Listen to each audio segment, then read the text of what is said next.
자, 그래서 오늘은 그 구약 아홉 번째 시간입니다. 그래서 왕국의 붕괴. 지난주에는 저희가 그 시가서, 시편, 그 잠언 이런 얘기를 했었는데, 그 전에는 왕국의 설립 그래가지고, 그 사울 왕서부터 시작해서 다윗, 솔로몬 왕까지 어떤 왕국이 세워지는 그런 과정에 대해서 얘기를 했습니다. 그래서 다윗 왕은 하나님의 뜻대로 잘 살면서 잘 이렇게 그 왕국 나라도인데 그 땅도 넓히고 인데 이렇게 하고요. 솔로몬 왕은 때는 경제적으로나 아니면 그 영토적으로나 이런 데는 사실 어떻게 보면 가장 부강한 시기였는데 사실은 좀 문제가 좀 있었다고 얘기를 좀 했고요. 그러면서 이제 넘어갔는데 그래서 오늘은 그 왕국의 붕괴. 그래서 아직도 그 전체 스토리라는 측면에서는 레졸루션 하나님께서 어떻게 인간이 시작한 문제를 해결해 주시는가. 그래서 오늘은 그 중에서 왕국의 붕괴와 선지자들 열왕기상 12장서부터 열왕기하 25장까지인데요. 즉 왕들에 대한 얘기가 나오는 부분입니다. 이 부분을 보면서 이제 먼저 좀 생각을 해봐야 되는 것은 하나님께서는 그 이스라엘 백성을 그 애굽 이집트로부터 이끌어내신 이후에 그 40년은 광야 생활을 하고 그 이후에 그 가나안 땅에 들어가기 바로 전에 그 모세를 통해서 그 하나님께서 말씀해 주시는 그 언약에 대해서 다시 한번 리마인드를 해 주십니다. 그래서 그때는 특별히 어떤 그 계약이라는 측면에서 너희가 그 하나님 말씀대로 믿고 그 계명을 잘 따르면 축복을 받을 것이고 하나님을 잘 안 믿고 그다음에 그 말씀대로 잘 안 사면은 그 언약대로 잘 안 사면 저주를 받을 것이다라는 얘기가 나오고요. 특별히 이제 신명기 28장에 그 얘기들이 잘 나오는데 자, 그거에 따라 가지고 저희가 여호수아에서는 그 하나님 말씀대로 잘 하면서 땅 정복을 잘 하는 그런 모습을 볼 수 있었고요. 그 다음에 나오는 책인 사사기에서는 반대로 하나님 말씀대로 잘 안 살면서 사람들이 여러 그 이웃의 나라들 때문에 고생하는 그런 얘기들. 그다음에 사사라고 하나님이 세웠다라는 사람들도 점점 이제 타락하는 모습을 보인다라는 그런 얘기를 했는데 그러면서 왕국이 건설되고 다시 다윗이나 이런 때 다시 하나님의 뜻대로 잘 살다가 또 솔로몬 때서부터 그 어떤 이방의 어떤 신들을 섬기는 그런 모습들이 좀 나타나는데 그래서 이제 어떻게 이 왕국들이 해나가는지에 대해서 그래서 이 말씀대로 믿고 순종해서 축복을 받는지 아니면 불순종해서 저주를 받는지를 함께 알아보도록 하겠습니다.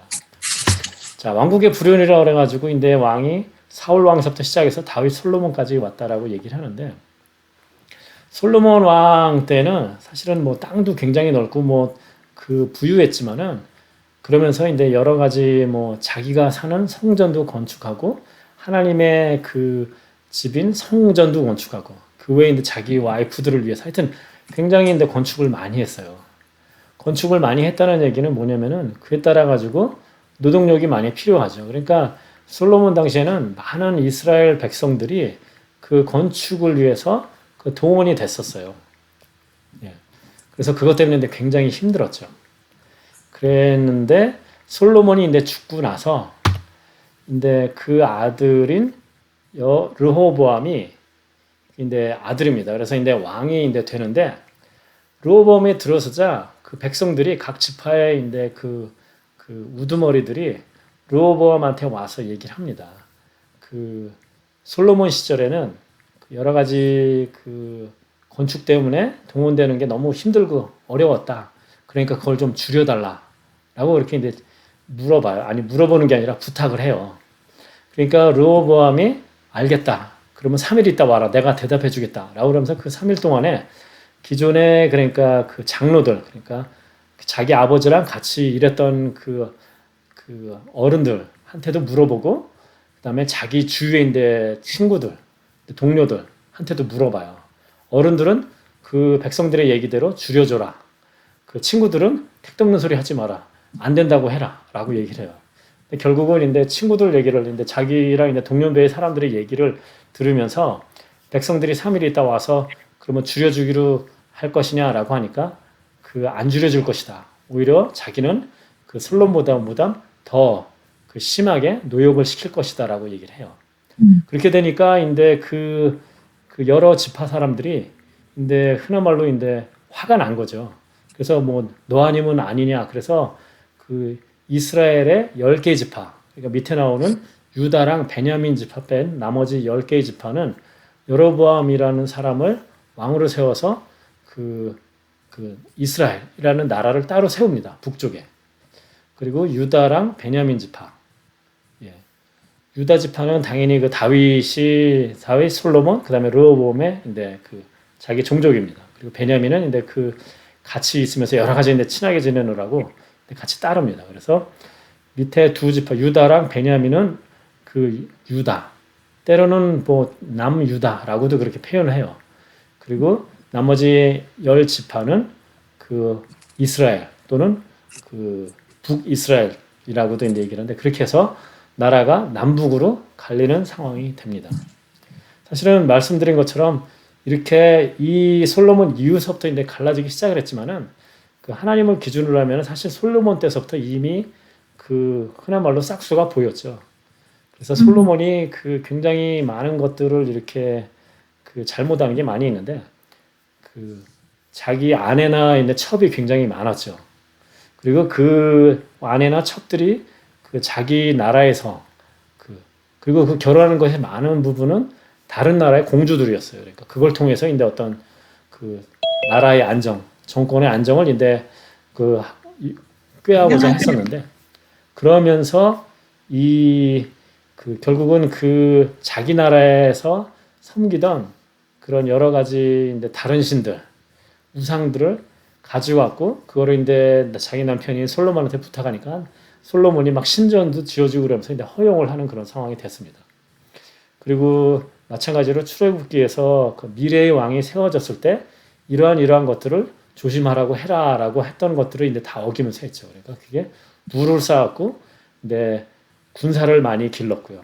그러니까 말을 많이 만들지 말라라고 했는데, 그리고 이제 아내를 많이 두지 말라고 그랬는데 엄청 많이 두거든. 그래서 그 하지 말라고 그러는 건 다 했죠. 그러니까 나라 자체는 부강했는지 모르지만은 하나님 기준으로 하면 이미 그 쇠락의 길을 들어섰다라고 생각할 수도 있습니다.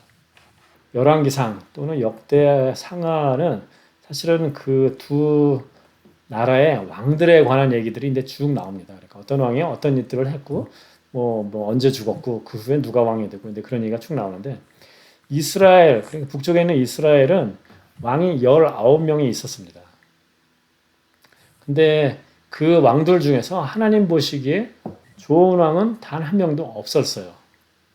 예를 들자면 이스라엘의 첫 번째 왕인 여로보암은 이 사람이 왕이 되면서부터 이제 그 남쪽 유다랑 나라가 갈라지면서 제일 걱정한 건 무엇이냐면은, 하나님을 경배하기 위해서는 그 하나님의 그 성전이 있는 예루살렘을 가야 돼요. 그런데 예루살렘은 그 남이스라엘의 수도예요. 그러니까 나라가 이미 갈라졌는데도 불구하고 하나님을 경배하기 위해서는 그 자신과 이제 대적하는 나라로 자기 백성들이 갈 수밖에 없어요.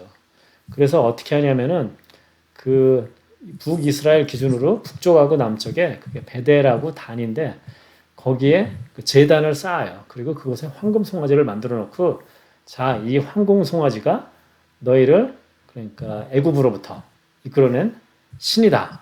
그러니까 그 이스라엘에 가서, 더 정확히 하면 예루살렘 가갖고 경배 안 드려도 된다. 그냥 내가 만든 이곳에서 그 경배를 해도 된다라고 이제 얘기를 했죠. 그러니까 첫 번째 왕서부터 시작해서 우상 숭배를 시작을 한 거예요, 사실은. 왕 입장에서 나름대로 이유가 있었겠지만은 하나님 기준으로 하면 이제 전혀 이제 말이 안 되는 얘기죠. 그리고 그 이후의 왕들도 보면은 하나님 기준으로 아니면 또 그 사회적인 아니면 도덕적인 측면에서 제대로 된 왕이 없어요. 그리고 그 왕조 자체도 어떤 한 가문에서 계속 왕이 이어져서 내려온 것도 아니에요. 쿠데타를 통해서, 그러니까 다른 가문이 왕이 되고 또 쿠데타가 일어나고 또 쿠데타가 일어나고, 그러니까 북쪽에 있는 그 왕 중에서 자기 명대로 산 사람이 아마 거의 없을 거예요. 다 쿠데타로 다 그 죽임을 당하고. 하여튼 뭐 그 정치적으로도 뭐 여러 가지로 뭐 사실은 그 불안한 면이 있었고, 당연히 그 뭐 신앙적으로 또 하나님 기준으로는 굉장히 이제 안 좋았죠. 그다음에 이제 남쪽의 유다는 사실은 그 좀 더 이제 오래 갔죠. 나라 자체가 이제 좀 더 오래 갑니다. 그런데 그 남쪽 유다도 처음에는 근데 괜찮았다가 점점 이제 나빠지면서 몇몇 왕을 빼놓고는 기본적으로 대부분은 안 좋습니다. 그래서 그 어떤 인데 왕들이 그 들어서면서 인데 반성을 하고 우리가 인데 그 종교 개혁을 해야 되겠다. 라고 하면서 여러 가지 인데 개혁을 하고 그러는데 그 왕이 살 동안에는 당연히 그 사람이 개혁을 했으니까 인데 그 하나님 뜻대로 좀 살려고 노력을 좀 합니다. 근데 많은 경우에 종교 개혁을 하더라도 그런 우상이나 신상을 완전히 다 100%도 없애는 것도 아니에요. 그러니까 하나님의 말씀을 리마인드하고 그다음에 그런 어떤 그런 거를 다시 하긴 했지만은 사실은 좀 부족하죠. 어쨌든 그래도 나름대로 그 종교 개혁 비슷하게 좀 하려고 노력을 많이 했지만은 사실은 그 왕 때뿐이었고 그 아들 때로 넘어가면은 다 그 나쁜 왕이 되는 거죠. 그래서 하나님 보시기에 안 좋은 그런 모습들이 나타납니다. 그래서 이것은 왕뿐만 아니라 당연히 온 백성이 다 그렇고요. 그런 의미에서 유다는 그 북쪽에 있는 이스라엘보다 좀 더 오랫동안 나라를 유지하고 그 후에 이제 멸망을 당하는데 뭐 그런 이유 때문에 좀 더 오래간 그런 거는 있지만은 결국은 망하는 상황이 됐습니다. 또 다른 이유는 좀 이따 또 말씀을 드리겠습니다. 자, 이렇게 이제 이 나라들이 그 하나님 말씀을 잘 안 지키면서 그렇게 이제 살게 되니까 하나님께서는 선지자를 보내면서 이 사람들에게 얘기를 합니다. 그러니까 하나님 말씀을 전하는 거죠. 너네 지금 잘못하고 있으니까 회개하고 돌아오라고 얘기를 합니다. 예. 그래서 이제 우리가 잘 아는 선지자라는 것들이 이제 이때에서부터 이제 나타나는 거죠. 그러니까 이스라엘 백성들이 하나님 말씀대로 잘 살았다라면은 전혀 선지자가 필요 없었을 텐데 잘 못 사니까 결국은 이제 이 선지자를 보내셔서 너네 지금 잘못하고 있으니까 돌아와 회개라고 이제 얘기를 하는 거죠. 근데 그 회개하는 그 얘기하는 것을 들어보면은 어떤 의미냐면은 하나님하고 언약 관계가 있잖아요. 그러니까 어떻게 보면 그게 법률적인 구속 관계가 있다라고 그렇게 생각할 수도 있는데 그렇기 때문에 지키면은 복을 받고 안 지키면은 벌을 받고 있는데 그렇게 얘기를 했는데 그런 의미에서 그 어떤 그 율법 특히 이제 그 신명기에 나오는 그런 인데 율법들을 리마인드하면서 너희가 이런 내용들에 대해서 지금 잘못하고 있어. 그러니까 어떤 그 법률을 기준으로 해가지고 기소라는 검사같이 그렇게 이제 얘기를 한다라는 측면이 있는 거죠. 단순히 그냥 돌아와가 아니라 이런 것들을 잘못했어, 이런 것들을 잘못했어, 이런 걸 잘못했어라고 얘기를 하는데 그게 기준이 그 하나님과의 그 율법 계약을 맺었던 그것이다. 그리고 그 모습은 마치 기소하는 검사 같은 그런 모습이다라고 이렇게 생각할 수도 있습니다.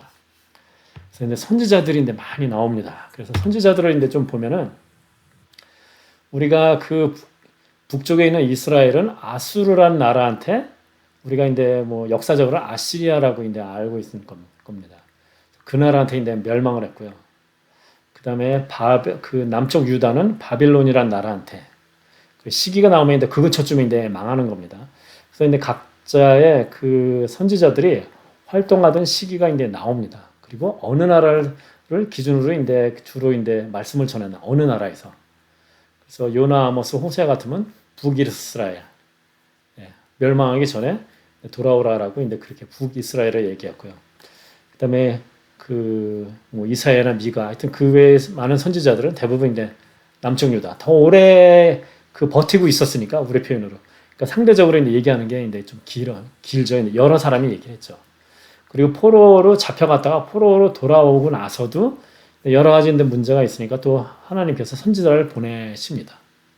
그래서 마지막으로 이제 말라기라는 이제 선지자가 나오고 그 이후부터는 침묵을 합니다. 그래서 그것이 어떤 의미가 있는 거는 다음 시간에 이제 말씀드릴 테고요. 그래서 이제 이런 사람들이 좀 있고요. 여기 보면 이제 다니엘이 나오지가 않습니다. 보면은. 그래서 다니엘서는 정확히 얘기하면 선지서라고 하기는 좀 애매해요. 어떻게 보면은 구약에 있는 계시록이라고 할 수가 있습니다. 그래서 선지서라고 하면 기본적으로 너희들이 뭘 잘못하고 있다라고 고발하는 검사와 같은 하나님 말씀을 전하는 그런 입장인데 다니엘서는 그런 식으로 이스라엘 백성이 잘못했다라고 얘기하는 게 아닙니다. 참고로 얘기하면 다니엘서는 이 사람이 바벨론으로 끌려간 이후에 바벨론에서 뭐 그 높은 자리도 올라가고 그러면서 있었던 이제 얘기를 기준으로 합니다. 그러니까 멸망한 이후에요. 정확히 얘기하면 다니엘서는. 뭐 예레미야 같으면 이제 그 멸망 전서부터 멸망하는 시간이 좀 지나가고요. 에스겔도 그 시기를 포함해서 이제 잡혀간 이후까지 이제 그 예언을 하고요. 다니엘서를 여러분이 기억하시겠지만은 거기에 보면 뭐 다니엘과 세 친구 그래서 무슨 사자굴에도 들어갔다가 뭐 살아나고 하는 그런 얘기들이 앞부분에는 나와요. 그러니까 주로 이제 다니엘이 어떻게 그 여러 왕 또 여러 그 다른 인데 왕조에서 어떤 일이 있었나. 그러니까 뭐 어떤 기적 같은 그런 것들인데 뭐 왕의 뭐 어떤 꿈꾼 거를 뭐 풀어주면서 뭐 이렇게 잘 나가는 뭐 그런 얘기들 이렇게 앞부분 나오고요. 뒷부분을 보면은 완전히 그냥 계시록입니다, 사실은. 이후에 예언과 같은 그런 얘기가 나오죠. 그래서 이후에 여러 왕조에 대한 얘기도 나오고 진짜 말세에 대한 그런 얘기도 나오고요. 그래서 어려워요, 사실은 다니엘서 뒷부분은. 앞부분은 그냥 스토리라 쉬운데 그런 의미에서는 사실은 여기 그래서 그 선지자의 이름 중에는 들어가지는 않았습니다. 그런 의미에서. 자, 그래서 이제 그 얘기를 선지자들이 이스라엘 백성들에게 얘기를 하는데 이 사람들이 했었던 얘기는 기본적으로 이런 얘기입니다. 너희가 그러니까 언약을 어겼다. 그러니까 하나님의 말씀대로 안 산다. 특히 이제 그 요단강을 건너서 가나안 정복하기 전에 신명기에서 이제 했었던 그런 어떤 계명들 그리고 이제 어떤 언약으로서 계약 관계처럼 이제 했었던 그런 것들을 이제 지키지 않고 이제 그 어겼다. 그러니까 회개하고 돌아와라라고 이제 촉구를 하는 거죠. 그러면서 이제 조건을 얘기를 합니다. 만일 회개를 안 하면은 심판이 있을 것이다. 그러면서 이제 여러 이제 선지자들이 나중에 이제 나라가 이제 망하는 거, 뭐 그다음에 뭐 어디 뭐 유배 가는 거, 뭐 등등 뭐 여러 가지 이제 예언을 많이 합니다. 그래서 회개를 안 하면 심판이 있을 것이다. 그러면서도 사실은 많은 선지자가 그럼에도 불구하고 너희는 아마 회개 안 할 거야. 근데 그런 얘기를 하면서도 희망의 메시지를 얘기를 하는 게 메시아가 오실 것이다. 우리가 아는 예수님이 오실 것이고 그분이 이제 하나님께서 다윗 왕과 그 약속했었던 다윗 왕으로부터 계속 왕조가 이어질 것이고 하나님의 나라를 이제 세울 것이다. 영원한 나라를 세울 것이다. 그 영원한 나라가 지금 나라가 망한다는 얘기를 하고 있잖아요. 그러니까 끊어지는 얘기인데 그러면 어떻게 될 것이냐. 결국 예수님을 통해서 그 하나님께서 다윗하고 약속하셨던 그 나라가 이제 이루어지는 건데 그 메시아에 대한 이제 사상들이 나오는 거죠. 그래서 우리가 보통 보면은 신약에서 구약에서 예언한 그 예언된 그분이 오셨다라고 하면서 뭐 예수님은 이제 얘기를 많이 하고 뭐 그 정죄라고 그러는데 그런 것들이 이제 선지서에 이제 주로 많이 나오죠. 당연히. 예. 그래서 선지자들의 이제 메시지는 회개하라. 잘못하고 있으니까 회개하라. 회개하면은 고생할 거야. 그럼에도 불구하고 너희가 회개를 안 할지라도 하나님께서는 약속하신 것을 이루실 것이야. 라고 있는 얘기를 하는 거죠. 그래서 사실은 약속이란 측면에서 생각을 해보면은 하나님께서 아브라함을 통해서 어떤 새로운 어떤 그 인간 회복의 그 계획을 세우셨는데 그래서 우리가 레졸루션이라고 그래서 지금 쭉 알아보고 있는데 그때 약속하신 것이 무엇이냐면 그 엄청나게 많은 자손을 줄 것이야. 그 다음에 땅을 줄 것이야. 다 이루어 주셨어요, 사실은. 그리고 또 나머지는 그 너희를 통해서 그 다음에 다른 민족들도 축복을 받게 할 것이다. 좀 더 이제 구체적으로 하면 너희한테 잘하면은 너희 주위에 있는 사람들이 너희한테 잘하면은 축복받고 너희한테 잘못하면 그 사람들도 이제 고생하고 뭐 이런 얘기까지 있는데 기본적으로 그러니까 두 가지. 그러니까 하나님께서는 이루어 주실 수 있는 거는 다 이루어 주셨어요, 사실은. 예. 땅도 주시고 그 엄청나게 많은 자손들인데 주시고요. 그다음에 그 주의 민족을 축복해 준다라는 것은 사실은 어떻게 보면 적당히 좀 조건이 좀 있어요. 이스라엘 백성이 하나님의 말씀대로 잘 살면서 그 어떤 하나님의 어떤 뭐 위대함이라고 그럴까요? 그런 것들을 그 훌륭함 그런 것들을 이제 주위에 있는 민족들에게 보이면은 그 주위 민족들이 저 사람들이 믿는 하나님을 우리도 알고 싶다, 믿고 싶다라고 되면서 이제 그 사람들이 축복의 길로 들어가는 거였었는데 사실은 이 사람들이 그렇게 잘 하지는 못하죠. 남들한테 영향을 주는 게 아니라 남들한테 영향을 받아가지고 다른 나라의 어떤 신들을 다 이제 들여오는 그런 상황이 됐죠. 그러니까 주위에 있는 나라들 기본적으로 신이 있으면 기본적으로 다 들여왔다라고 생각하시면 돼요.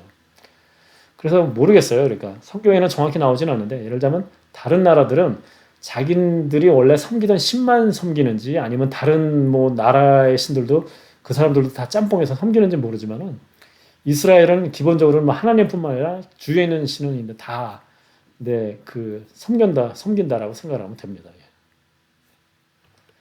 자, 그래서 이제 선지자들의 메시지고요. 그러면 너희들이 언약을 어겼다. 뭐 굉장히 이제 많이 드는데 그거를 이제 크게 생각을 해보면 한 세 가지 정도가 됩니다.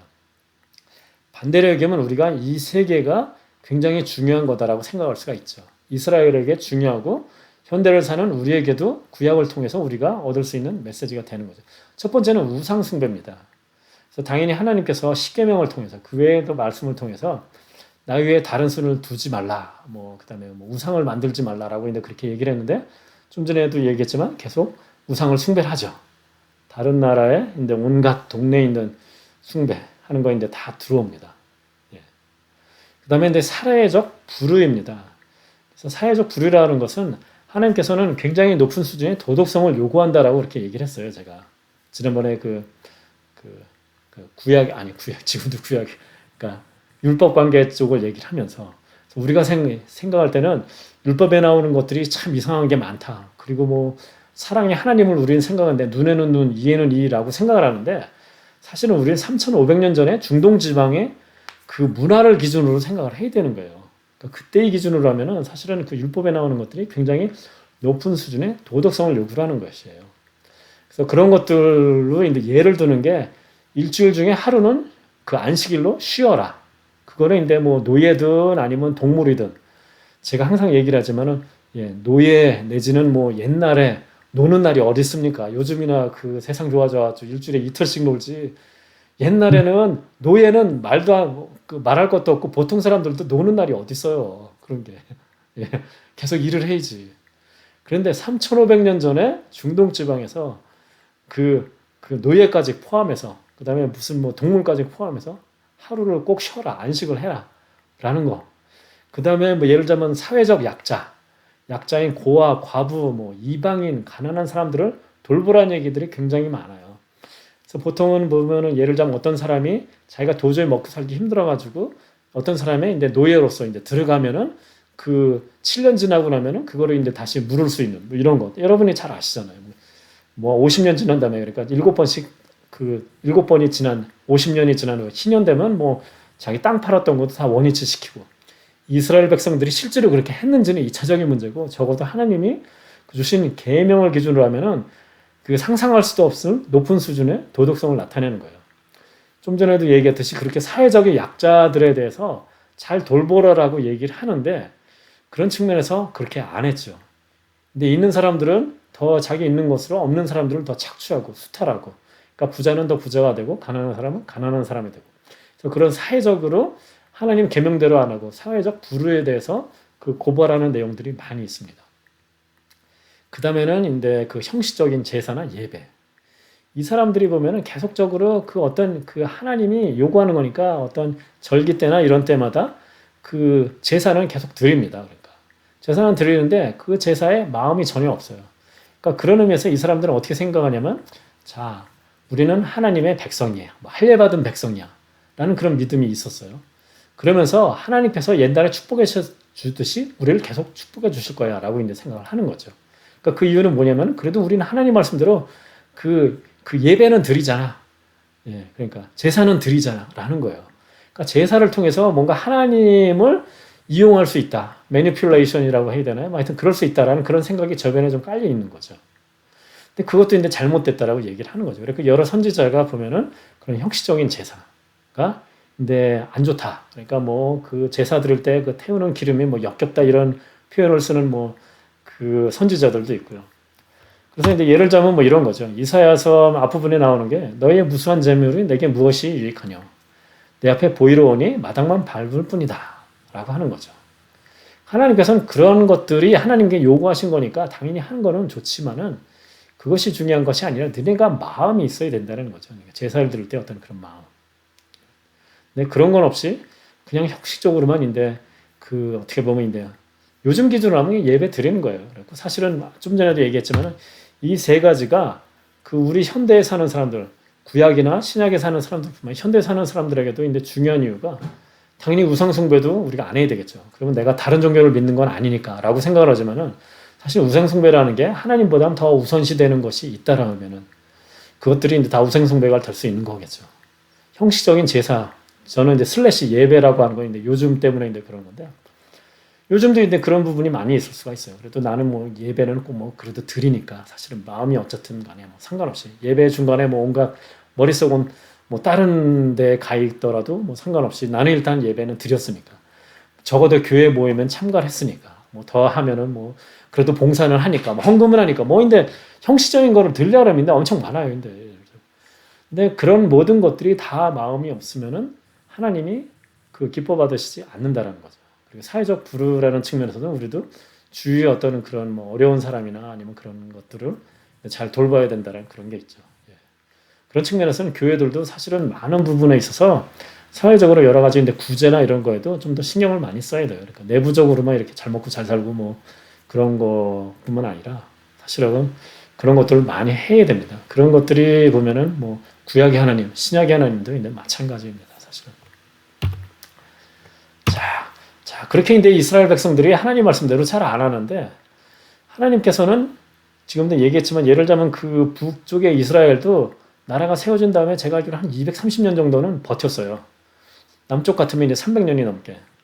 그렇게 이제 오랫동안 이제 참으셨던 이유는 무엇이냐면은 그 하나님께서 약속하신 거죠. 아브라함과 여기 이제 나옵니다. 열왕기사 기하 이제 13장 23절에 아브라함과 이삭과 야곱과 더불어 세우신 약속 언약 때문에 은혜를 베풀어 불쌍히 여기시고 멸하기를 즐겨하지 않으시고 그러니까 기다리신다라고 이제 얘기를 하는 거죠. 그래서 제가 설교 때도 이제 그런 얘기를 많이 하죠.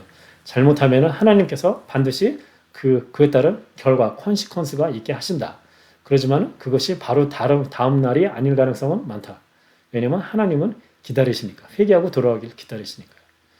그러니까 하나님께서 그 백성들이 계속 그렇게 하나님 말씀대로 살지 않았지만 그 오랜 기간 몇백 년에 걸쳐서 기다리신 이유는 약속하신 언약 때문에. 좀 전에도 얘기했지만 하나님께서는 그 아브라함과 하신 약속, 그 다음에 다윗과 하신 약속을 잘 지키고 계세요. 인간이 안 지키는 거죠. 예. 그래서 하나님께서는 참으신다. 그래서 사실은 이게 좋은 점이면서 이제 나쁜 점인데 좋은 점이라면 내가 뭔가 하나님 앞에 죄를 짓거나 나쁜 짓을 해도 바로 이제 콘시퀀스 결과가 이제 없다라는 게 이제 다행인 거고 안 좋은 점은 그러니까 뭐 죄를 져도 별일 없네라는 생각 때문인데 이게 좀 그런 마음이 이제 많이 반복된다라고 이제 문제가 될 수도 있는 거죠. 하나님은 신실하게 우리를 지켜주셨다. 그다음에 이거는 그 사사기 얘기할 때 나온 건데 그 나라가 점점 지나면서 이게 점점 그 타락의 그 도가 점점 이제 많아지죠. 당연히 이제 이방신이 들어오는 것들도 이제 점점 많아질 테고요. 그러면서 하나님 말씀을 점점 잊으면서 이제 다른 사람을 착취한다든가 아니면 뭐 형식적인 예배나 이런 것들도 이제 좀 더 심해지는 거죠. 그래서 이거는 사사기에 나왔다. 그래서 이제 나라들이 이제 멸망을 합니다. 그래서 북쪽에 있는 이스라엘은 722년에 그 아시리아라는 나라에 멸망을 당하고 남쪽에 있는 유다는 586년 바빌론에 멸망을 당합니다. 그래서 그 북쪽에 있는 이스라엘은 아시리아가 쳐들어와 가지고 이 사람들을 강제로 다른 나라로 이주를 시킵니다. 그리고 반대로 다른 나라에 있던 사람들을 이 동네로 강제로 이주시켜요. 즉 그곳에서는 이제 혼혈이 생길 수밖에 없죠. 그 남쪽에 있는 사람들은 유다 사람들 입장에서는 북쪽에 있는 사람들은 순수한 어떤 그 유대인의 혈통을 지키지 못했다라고 해서 예수님 시절에 보면은 그 북쪽에 있었던 사람들은 이제 이방인 취급을 해요. 그 사람들이 이제 신약에서 뭐라고 그러냐면은 사마리아인이라고 하죠. 그러니까 북쪽 이스라엘의 수도가 사마리아였어요. 사실 그 얘기를 제가 안 했네요. 북쪽의 수도는 사마리아였고 남쪽의 수도는 그 예루살렘이었어요. 그래서 이렇게 혼혈이 된 사람들을 예수님 시대에도 그 사람들은 뭐라고 그러냐면 이제 사마리아인이다 그래서 그냥 이방인하고 똑같이 취급을 했습니다. 그래서 남쪽의 유다는 586년에 사실은 바빌론이 와가지고 그 어떤 침략을 한 다음에 그 협정을 맺어요. 그러니까 자기들이 이제 허수아비 왕을 세워놓고 뭐라고 그러나요? 곡물이라고 그러나요? 뭐 바치는 거 이런 거를 이제 해마다 이제 얼마씩 바치라고 그러는데 이 왕들이 그렇게 협정을 맺고 나서 안 지켜요. 그러면 바벨론이 와서 또 다시 그 침략을 하고 그러면 또 다른 왕이 세워지고 협정을 맺고 그거를 2번을 해요. 그래서 사실은 바벨론이 침략하는 거는 3번에 걸쳐서 되고 586년이라는 건 이제 마지막 이때는 이제 와서 이제 완전히 싹 쓸어버립니다. 그래서 그 예루살렘 성도 무너뜨리고 성전도 무너뜨리고, 예. 근데 많은 사람들을 잡아가고, 그래서 멸망이 됩니다. 그래서 멸망 이후의 얘기는 다음 주. 예. 자, 그래서 멸망이 되는데 여기서 우리가 또 생각해 볼 수 있는 것은 무엇이냐면은 에스겔서 10장 18절에 보면은 여호와의 영광이 성전 문지방을 떠나서, 그래서 이 에스겔이 그 예언을 한 것은 바벨론으로 잡혀간 이후에요. 많은 사람들이 잡혀갔어요. 그래서 아까쯤에도 얘기했죠. 뭐 다니엘도 자기가 그 있었던 그 행적에 대한 얘기라고 얘기를 했는데, 그래서 에스겔도 그 바벨론에서 환상을 봐요. 환상을 보는데 하나님의 영광이 성전 문지방을 떠나는 걸 봐요. 성전은 뭐예요? 하나님의 집이에요. 그런데 하나님이 그럼 집을 떠나는 거예요. 즉, 그 무엇이냐면 이스라엘을 떠나는 거죠. 그러니까 이미 끝났다는 얘기예요, 사실은. 예. 단순히 그 나라가 피지컬하게 멸망했다라는 것뿐만 아니라 하나님이 뭐 어떻게 표현해야 되나, 마음도 떠났다고 얘기를 해야 되나요? 그래서 왜 중요하냐면은 사실 하나님께서는 처음에 창조를 하시고 에덴 동산에서 아담과 하와와 동산을 거니면서 함께 지내기를 원하셨고 그렇게 지내셨어요. 인간이 죄를 지었죠. 아담과 하와가 쫓겨났어요. 그래서 하나님과 인간과의 어떤 그런 직접적인 교제가 무너졌어요. 그 이후에 그 뭐 어떤 사람들을 통해서 개인적으로는 접촉을 하셨지만은 사실은 그 이스라엘 백성이 이집트를 나온 이후에 그 성막을 만들죠. 광야에서부터 성막을 만드는데 그 성막이 보면 하나님의 집이잖아요. 그리고 거기 보면 낮에는 뭐 구름 기둥, 밤에는 불 기둥. 하여튼 그 여러 가지 그 안에 있는 성물이나 이런 걸 통해서도 그곳이 하나님의 사는 곳, 집이다라고 있는 걸 우리가 알 수 있었는데, 그렇게 하나님께서는 이스라엘 백성하고 그 진 가운데서, 또 나중에는 나라 가운데서, 성전에서 이스라엘 백성하고 같이 있었어요. 하나님께서는 인간과 함께 하시기를 원하셨고, 그걸 성전과 성막을 통해서 이루어 주셨는데, 그 하나님께서 떠나신 거예요. 그러니까 더 이상 이스라엘하고 같이 안 있는다는 거죠. 그러니까 이스라엘 백성들은 그것을 별로 시리어스하게 뭐 몰랐을 수는 있겠지만은 신학적으로는 굉장히 중요한 이유가 되는 거죠. 그 이후에 그러면서 그 이후에는 하나님께서 그 말라기까지만 그 선지자를 보내고 그 후에는 한 400년 동안의 침묵 기간을 뒀다가 그 후에 예언하신 그 메시아 예수님이 오시면서 예수님이 인간의 땅으로 직접 오셨어요. 즉 함께하는 것이죠. 그리고 예수님이 죽으신 이후에 승천하신 이후에는 성령님이 우리와 함께 계세요. 마찬가지로 우리와 함께 하시는 거죠. 그래서 사실은 하나님께서는 창조 이후부터 지금까지 항상 우리와 함께 교제하면서 사랑의 관계를 맺기를 원하세요. 그랬었는데 이 상황은 지금 하나님이 이스라엘 백성을 떠난 거죠. 인간의 세상을 떠난 거라고 할 수가 있죠. 그런 의미가 있는 거고요. 자, 그 다음에 잠깐 돌아보면은 사실은 이스라엘이 그 아시리아나 바빌론에게 망하는 거는 이 나라가 국력이 꼭 약해서라기보다는 정확히 하면 아시리아나 바빌론이 워낙 큰 나라잖아요. 우리가 역사책에서도 들어봤던 그런 유명한 나라니까 워낙 강대국이기 때문에 사실은 멸망을 당한 거예요. 그러니까 이스라엘이 지내면서 주위의 나라들이 뭐 비슷한 사이즈라든가 하여튼 다른 나라들이 그나들한테는 전혀 별로 영향을 받지 않았어요. 그러니까 나름대로는 잘 지냈어요. 정치적으로도. 예. 특히 초기 선지자들. 그러니까 솔로몬이 쌓아놓은 게 있었던 시절, 땅도 넓고 그러던 시절 기준으로 하면은 그냥 정치적으로 별 문제 없고 경제적으로도 별 문제 없고, 다만 하나님 기준으로 이방신 섬기고 사회적으로 그 거짓으로 이렇게 예배드리고 등등 이런 게 보이는 거죠. 선지자라서 얘기하니까 이 사람들 이해를 못 하는 거예요, 사실은. 우리는 나름대로 잘 먹고 잘 살고 나름대로 하나님 축복받고 사는 것 같은데 선지자들은 와가지고 너희들 지금 잘못하고 있어라고 하니까 사실은 이해를 못해요, 이 사람들이. 정확히 얘기하면 뒤에도 마찬가지예요, 사실은. 적당히 땅도 조금씩 뺏기고 여러 가지 어려움이 겪고 그러더라도 아직은 나라를 유지하고 있으니까 그런 상황에서 비참한 얘기하고 눈에 막 회개하고 그러니까 사실은 쉽게 안 돌아섰죠. 초기에는 더 힘들었고요. 왜냐하면 여러 가지 풍요한 시절이 있었으니까. 그래서 이런 측면에서도 사실 우리들이 생각해 봐야 되는 게, 우리가 살면서 개인적으로든 교회적으로든 여러 가지인데 풍요로운 것과 하나님이 보실 때 그게 축복이냐 아니냐는 또 전혀 다른 얘기가 될 수 있다라고 생각을 합니다.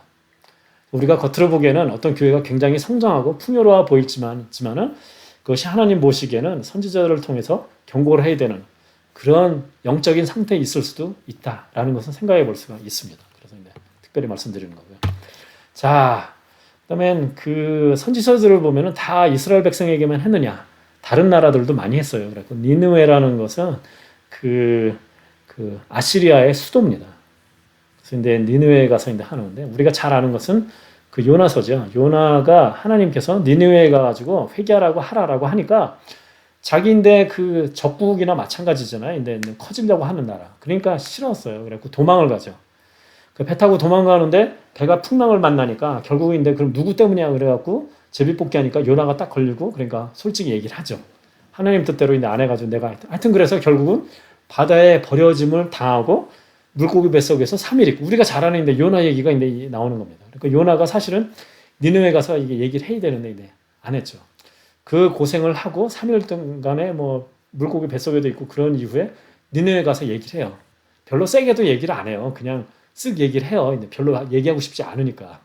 그랬는데 맹걸 왕서부터 시작해서 듣고서 다 반성을 하고 막 그 칙령을 내려갖고 막 온 국민이 반성을 하고 그러네. 그러니까 요나는 더 빡치는 거예요. 더 화나가 막 나요. 막 그래고 하나님한테 뭐 원망하고 그런 얘기가 나오는데, 그러니까 요나 얘기를 왜 하냐면은 참 아이러니한 게 전혀 하나님 말씀을 들을 것 같지도 않은 그 니느웨 아시리아 사람들은 요나가 와서 그냥 대충 얘기해도 듣고서 회개를 해요.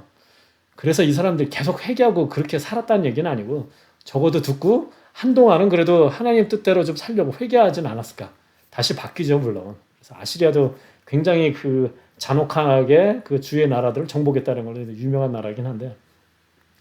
근데 이스라엘 백성은 보면은 선지자가 와서 그 얘기를 했을 때 듣고서 회개했다는 그런 얘기들이 별로 없어요. 왕들이 아까쯤에 개혁을 했다라고 그러는데 그런 게 꼭 선지자의 말을 들어서 그런 게 아니라 자기들이 그냥 알아서 그 옛날에 어디 서고를 뒤지다 보니까 뭐 잊어버렸던 뭐 율법책이 나오고 등등 그걸 읽다가 반성 뭐 이런 식으로 뭐 사실은 이방 백성은 하나님 얘기를 그 선지자 얘기를 듣고 회개하고 이스라엘 백성은 안 하고 이런 아이러니한 일들이 있는 거죠.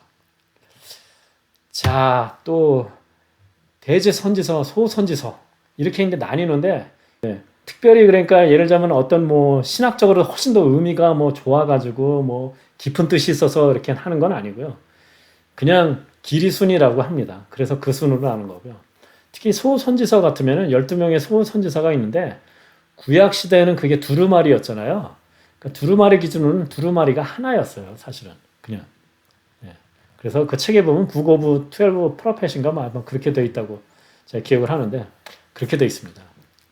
그래서 사실은 우리가 구약이 39권이라고 하는데 그 이스라엘 사람들 기준으로 두루마리 기준으로 하면 22권이에요. 그러니까 여기 12명이 있는 거 이게 한 권이에요. 그리고 우리가 잘 아는 사무엘 상하서 이런 것들 있죠. 그거는 다 그냥 한 권이에요. 그 이후에 그게 그 헬라어로 번역이 되면서 이게 양이 너무 많으니까 상하로 나눠진 거예요. 그냥 조금 더 얘기하면은 그 히브리어는 모음이 없어요. 자음만 있어요. 그래서 그 딱 써놓으면은 굉장히 컴팩트해요. 그러니까 사무엘 상하서 예를 들면 이런 게 두루마리 하나에 들어갈 수 있는데 이게 헬라어로 번역하니까 이게 뭐 모음도 들어가야 되고 길어지는 거예요. 그러니까 두 개로 나눴어요. 두루마리도 두 개로 나눌 수 없는 상황이 되는 거죠. 뭐 그런 얘기들도 있어요. 그냥 곁다리로 조금 해드리는 겁니다. 자, 그 다음에 이게 열왕기 상하는 기본적으로 왕에 대한 얘기예요. 그래서 왕을 중심으로 얘기를 하고 그에 따라갖고 선지자나 이런 사람들은 선지자가 이런 식으로 얘기했다라든가 그러니까 약간 지나가는 식으로 얘기를 해요. 그런데 특별히 엘리야랑 엘리사 두 사람은 그 사람에 대한 얘기들이 굉장히 자세히 나와요. 그러니까 왕에 대한 얘기가 나오는데 열왕기상 왕에 대한 얘기를 하는데 개인에 대한 얘기가 이렇게 길게 나오는 거죠. 그래서 이게 뭐 여러 측면으로 해석할 수 있는데 우리가 잘 아는 엘리야 같으면은 바알의 450명, 그다음에 아세라의 400명의 그 제사장들과 어떤 그 뭐인데 번제물을 놓고 인데 뭐 불사르는데 대결을 막 하고 그러면서 인데 막 엘리야가 막 그 상대방을 막 인데 조롱도 하고 뭐 그런 얘기가 인데 여러분이 잘 아시는 얘기가 나오는데 그래서 그런 얘기들을 하시면서 그리고 엘리야나 이사야가 했었던 여러 가지 어떤 기적이나 이런 것들 근데 하나님으로부터 온 거니까 그러니까 그러니까 신들이 당시 사람들이 이방 신들을 많이 섬기고 특히 엘리야가 850명의 이방의 제사장과 대결하는 것 같으면은 사실은 어떻게 보면은 그 모습은 마치 하나님과 다른 이방의 그 신들이 대결하는 듯한 그 모습이었는데 그냥 뭐 간단히 뭐 KO 승이죠. 이제 그러니까 그걸 통해서 이스라엘 백성들이 그 다른 이방 신들을 많이 섬겼지만은 참신 진정한 인데 그 우주의 뭐 주관자 전능하신 신은 하나님이다라는 것을 이제 나타내는 거죠. 그런데 일화를 통해서 예.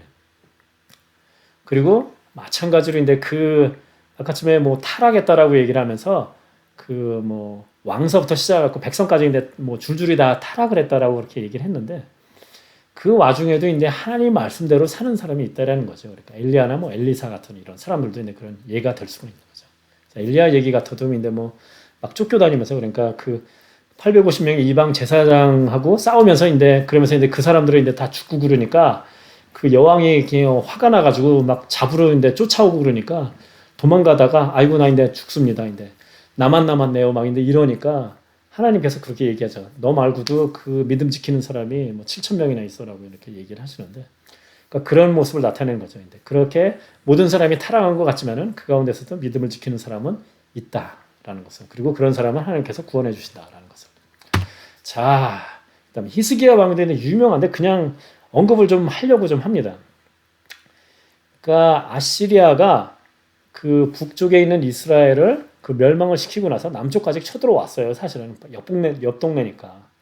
근데 어떻게 보면 그 히스기야가 하나님한테 기도를 하고 그러면서 이 아수르로부터 구하게 돼요. 이제 사실은 예. 그러니까 그 대단한 왕이죠.